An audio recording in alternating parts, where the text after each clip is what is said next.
প্রথমে তোমরা পড়লে এখানে কি, প্রথম পড়লে তোমরা ভূমিরূপ প্রক্রিয়া, ঠিক, অন্তর্জাতের কি জাত, তারপরে কি বললে, তারপরে বহির্জাতের ব্যাখ্যা পড়লে আবহ, তারপরে পুঞ্জিত, তারপরে তারপরে ঠিক। এবার দেখো এইটা একটা আমি ছবি আঁকছি,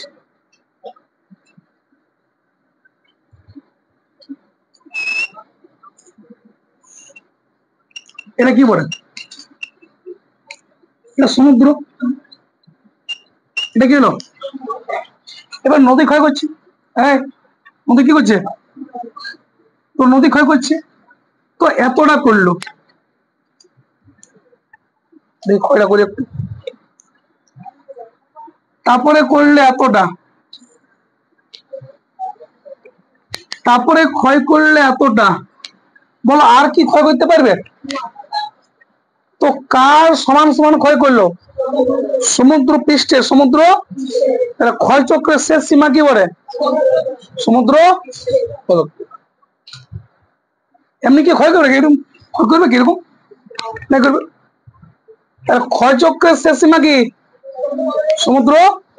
আর এই কথাটা ক্ষয় চক্রের সীমার প্রথম ধারণা দেন উইলিয়াম মরিস ডেভিস, ডেভিস কে দেয়, ক্ষয় চক্রের শেষ সীমার প্রথম ধারণা William Davis, William Davis, William Morris Davis. দেখো এলাকা মাথায় রাখবে, সুবিধা কি হবে, মরিস ডেভিস, মরিস ডেভিস, শুনবে আর বলছি।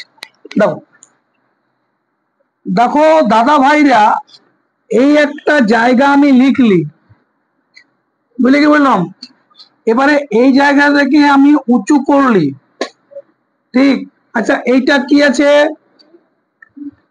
আরে এই এটা কি উঁচু ভূমি, এটা কি ভূমি, উঁচু ভূমি আর কি ভূমি, ঠিক আছে না। দেখো দেখ, এরপরে কোন বহির্জাত শক্তি, হয় নদী, বা হয় হিমবাহ, বা হয় কি বায়ু, বা হয় সমুদ্র তরঙ্গ, যে কোনো বহির্জাত শক্তি যার বাইরে কাজ করে, তো সেই শক্তির দ্বারা এটা ক্ষয় হবে, কোনো সঞ্চয় হবে, ক্ষয় হবে, তাহলে ক্ষয় হয়ে উচ্চ ভূমি কি হয়, উঁচু ভূমি, তাহলে ক্ষয় হয়ে উঁচু ভূমি কি হয়, তাহলে উঁচু ভূমি ছিল, হবে কি ভূমি, নিচু ভূমি, নিচু, তাহলে ক্ষয় বহির্জাত শক্তির দ্বারা উঁচু ভূমি ক্ষয় পেয়ে নিচু ভূমিতে পরিণত হয়, বা তার উচ্চতা কমে যায়, উচ্চতা, ইয়াকে বলে অবরোহণ, অব কি, তাহলে ইয়াকে বলে অবরোহণ। ক্ষয় পেয়ে বহির্জাত শক্তির দ্বারা ক্ষয় পেয়ে উঁচু ভূমি কিসে পরিণত হয়, বা তার উচ্চতা কমে যায়, এই প্রক্রিয়া কি বলা হয়, অবরোহণ। তাহলে দেখো এই উচ্চতা কমে গেছে কি নাই, তাহলে উচ্চতা কমে গেলে এত এত দূর হয়ে গেল, হয়েছে। শোনো, আর এই ক্ষয় করা সমস্ত কি পদার্থ যায় কোথায় জমা হলো, নিচু ভূমি জমা আছে, তো নিচু ভূমিতে সঞ্চয় হয়ে নিয়ে নিচু ভূমি কি হয়, উচ্চতা বাড়ে, উচ্চতা কি হয়, বাড়ে, তো নিচু ভূমি কি হয়, উঁচু হয়, কি হয়, উঁচু হয়, তো উচ্চতা বাড়ে কিসের দ্বারা, সঞ্চয় না ক্ষয়ের দ্বারা, সঞ্চয়ের দ্বারা, তো এই প্রক্রিয়াকে বলছে আরোহণ, কি বলছে, আরোহণ। দেখো আরোহণের লেভেলটা বাড়লো, তো এইখানে আমি চলে এলো, ঠিক। এবারে দেখো ছবিটা, এই ছবিটা যদি লিখি আমি, তো এখন দেখো হলো এরকম, এটা আগে ছিল এরকম, তাহলে আগে এটা কেমন ছিল, এমনি ছিল না, এখন কি হয়েছে, সমতল, লেভেল, পর্যায়, লেভেল মানে, তাহলে প্রথমে হলো কি অবরোহণ, তারপরে কি সমান পর্যায়ন, সমান কি পর্যায়ন, গ্রেডেশন, পর্যায়ন। আরো বলছি মন দিয়ে শুনবে, দেখো দেখে নাও, দেখো যে প্রক্রিয়ায় যে প্রক্রিয়ায় বহির্জাত শক্তির দ্বারা উঁচু ভূমি উঁচু ক্ষয় পেয়ে কি হয় তাকে বলে কি? উঁচু ভূমি ক্ষয় পেয়ে নিচু হয় তাকে বলে অব। আর যে প্রক্রিয়ায় বহির্জাত শক্তির দ্বারা ঠিক নিচু ভূমি সঞ্চয় হয়ে কি হয়, নিচু ভূমি সঞ্চয়ে উঁচু ভূমিতে পরিণত হয়, মানে উচ্চতা বৃদ্ধি, উচ্চতা কি বৃদ্ধি, তাকে বলে আরোহণ। এবং অবরোহণ আরোহণ দুটো মিলিত প্রক্রিয়াকে, মিলিত ফলকে বলে কি? পর্যা কি? পর্যায়ন মানে লেভেলে আসে, লেভেলে। দেখো পর্যায়ন, পর্যায় মানে গ্রেড। পর্যায় কথাটা ব্যবহার করলো জিকে গিলবার্ট, জিকে, কিন্তু পর্যায়ন গ্রেডেশন এই কথাটাকে প্রথম ব্যবহার করলো কে? চেম্বারলিন আর কে? সলিসবেরি। তাহলে সলিসবেরি আর চেম্বারলিন এরা দুজন প্রথম গ্রেডেশন, পর্যায়ন কথাটা ইউজ করলো, কিন্তু শুধু পর্যায় মানে গ্রেড এইটা করেছিল কে? GK Gilbert. এই কোশ্চেনটার উপর বহুত কনফিউজ হয়। খালি বলবো সবাইকে, পর্যায় বা গ্রেড এটাকে ব্যবহার করলো জিকে গিলবার্ট, আর পর্যায়ন বা গ্রেডেশন এটাকে কে? চেম্বারলিন আর সলিসবেরি। কে? চেম্বারলিন আর সলিসবেরি। তাহলে আশা করি তোমরা পর্যায়ন বুঝতে পারলে। উঁচু ভূমি, উঁচু কি হলো? নিচু ভূমি লেভেল কি হলো? পর্যায়ন। কি হয়? পর্যায় হয়ে গেলে সমতলীকরণ। তাহলে অবরোহণের দ্বারা ক্ষয় আর আরোহণের দ্বারা সঞ্চয় হয়ে কোন ভূমি ভাগ যখন পর্যায়ে আসে, একটা সমতল আকার নেয়, তাকে বলে পর্যায়ন বা সমতলীকরণ। ঠিক হলো? আমি আগে বলি গ্রেড কে ইউজ করে কথাটা? GK Gilbert. গ্রেডেশন চেম্বারলিন আর সলিসবেরি। ওকে, পর্যায় আর পর্যায়ন দুটো একটু আলাদা। ঠিক, আশা করি তোমাদের যে বই যেভাবে ব্যাখ্যা হয়েছে তোমরা তার থেকে সহজে বিষয়টাকে বুঝতে পারবে, ক্যারি করতে পারবে, এবং এই বুঝলে পরে তোমাকে বই পড়তে ইচ্ছা করবে, নাহলে মাথার উপর দিয়ে যাবে, তখন টাই ফিস। দেখো তাহলে কি পড়লে? অবরোহণ আরোহণ। আচ্ছা, অবরোহণ আরোহণ পার্থক্য তোর পরীক্ষায় দিয়ে দিল, বড় টেনশন করি বলছি, সঙ্গে বলবে। অবরোহণ একদিকে, আরোহণ একদিকে। যে প্রক্রিয়া উচ্চ ভূমি কি হয়? উচ্চ ভূমি কি হয় তার কি বলে?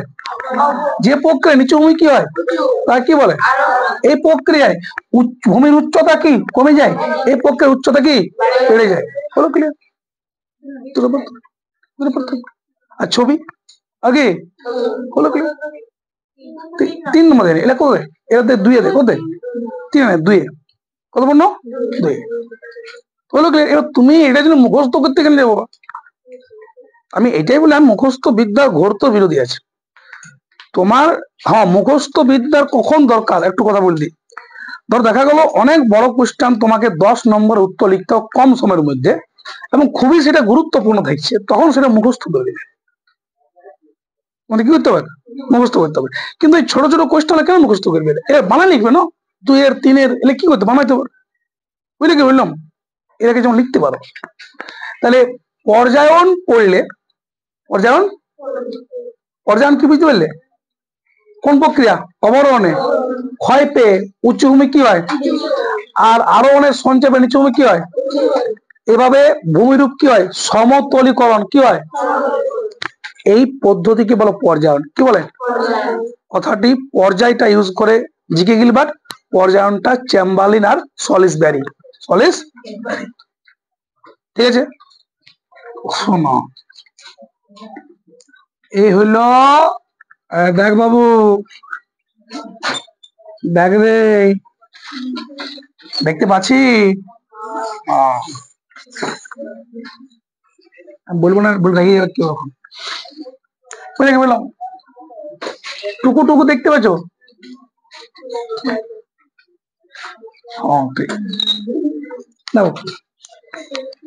আচ্ছা, এই জায়গাটা কি? তো সমুদ্র, এটা কি আবার? এটা কি আবার? আমি এই জায়গাটাকে কভার করলাম সমুদ্র দিয়ে। রোজ দেখবে ছবি আঁকা ভুল হয়, তো ছবি লেখা শিখে যাবে। দেখো এটা সমুদ্র, কি হয় ধরো সূর্যের তাপে সমুদ্র জল কি হয়, গরম হয়ে বাষ্পীভূত হয়ে কোথাও উঠবে, উপরে উঠবে। হয়তো বাতাসের দ্বারা মেঘটা দূরে চলে গেল এবং উপরে উঠে ঘনীভূত হয়ে কি সৃষ্টি করে, সেই মেঘ থেকে কি হয়, বা হয় পার্বত্য অঞ্চলে তুষারপাত হবে, বরফ পড়বে, বরফ পড়ে পড়ে হয়তো হিমবাহ আকার জমবে, নদী হবে। তো সেই বৃষ্টির জল বা বরফ গলা জলের নদীগুলা কি ভূমির ঢাল বরাবর বয়ে আসে কোথায় মিশবে, হলো না। এবার দেখো সমুদ্রকে বলে বাড়িমণ্ডল। কি মণ্ডল বলে? আচ্ছা এখানে লিখে দিচ্ছেন, এটা কি মণ্ডল? বাড়ি, বাড়ি কি? আচ্ছা এবারে সমুদ্রকে বাড়িমণ্ডল, উপরটাকে বায়ুমণ্ডল, এটা কি মণ্ডল? বায়ু মণ্ডল। আচ্ছা এটা বায়ুমণ্ডল, তাহলে এটা কি? শিলামণ্ডল। এটা কি বলে? মাটি এলাকাটা শিলামণ্ডল, শিলা মণ্ডল, লিথোস্ফিয়ার। দেখো গল্প হচ্ছে কি, দেখো জল, জল বাড়িমণ্ডল থেকে, জল কোথায় বলো? বাড়িমণ্ডল থেকে বায়ুমণ্ডলে, বায়ুমণ্ডল থেকে শিলামণ্ডলে, শিলামণ্ডল থেকে পুনরায় জলের যে চক্রাকারে আবর্তন, ইয়াকে বলে জলচক্র, জলচক্র। হলো ক্লিয়ার? শেষ। আর বলছি শুনবে জলচক্র কি। দেখো জলের বাড়িমণ্ডল দিয়ে কথা, বায়ুমণ্ডল দিয়ে কথা, শিলামণ্ডল দিয়ে কথা, পুনরায় বাড়ি। এই যে জলের চক্রাকারে যে আবর্তন, ইয়াকেই বলে, একেই বলে জলচক্র, জল। আশা করি তোমরা জলচক্র বুঝতে পারলে। টপিকস আসছি, টপিকস হচ্ছে জল বিভাজিকা। জল, দেখো এইটা একটা এলাকা, দেখো এটা কি, এটা কিছু নয়, এটা কি, এটা কিছু বটে।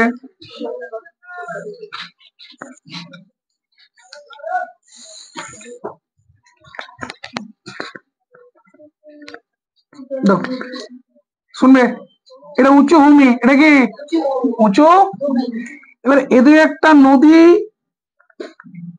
এদিকে চলে গেলো, আর এদিকে একটা নদী এদিকে চলে গেলো। বলো যে উঁচু ভূমি, যে কি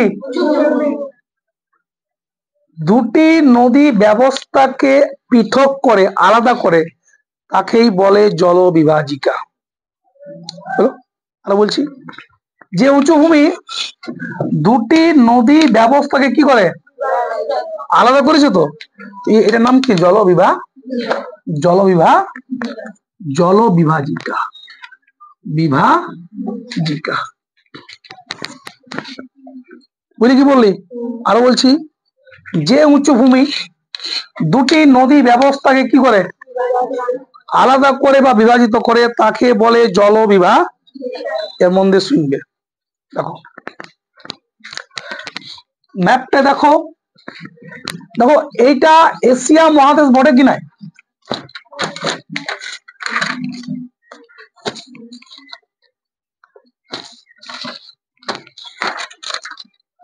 দেখো এটা এশিয়া মহাদেশ, কি মহাদেশ?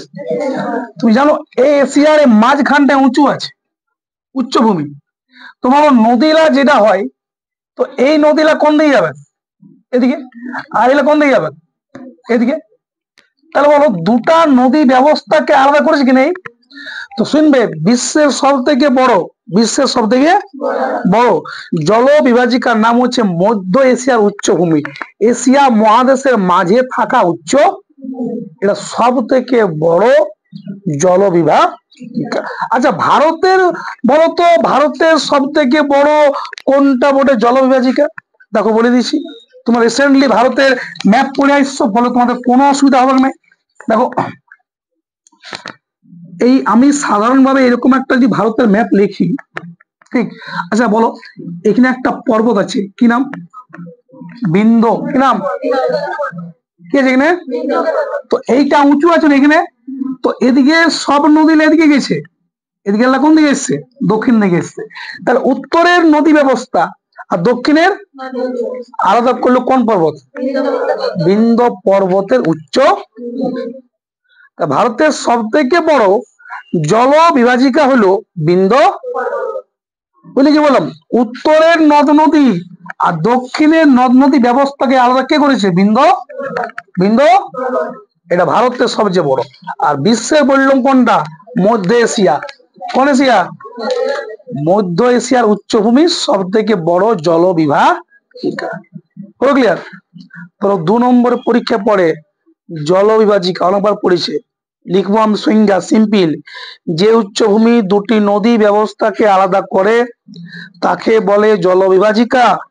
উদাহরণ উদাহরণ ভারতের বিন্ধ্য পর্বত উত্তরের নদী ব্যবস্থা দক্ষিণের ব্যবস্থাকে আলাদা করেছে। ঠিক? যদি কেউ না দিবে এটা কেউ দিয়ে দিবে যে মধ্য এশিয়ার উচ্চ ভূমি। হলো ছবিটা হচ্ছে, ছবিটা কি বললাম? ছবিটা মাঝে একটা উঁচু করবে এমনি করে, আর দুদিকে কি দিবে? ধর নদী দিয়ে দিবে, তাহলে কি হয়ে যাবে? জল বিভাজিকা। তাহলে আশা করি তোমরা জল বিভাজিকা বুঝতে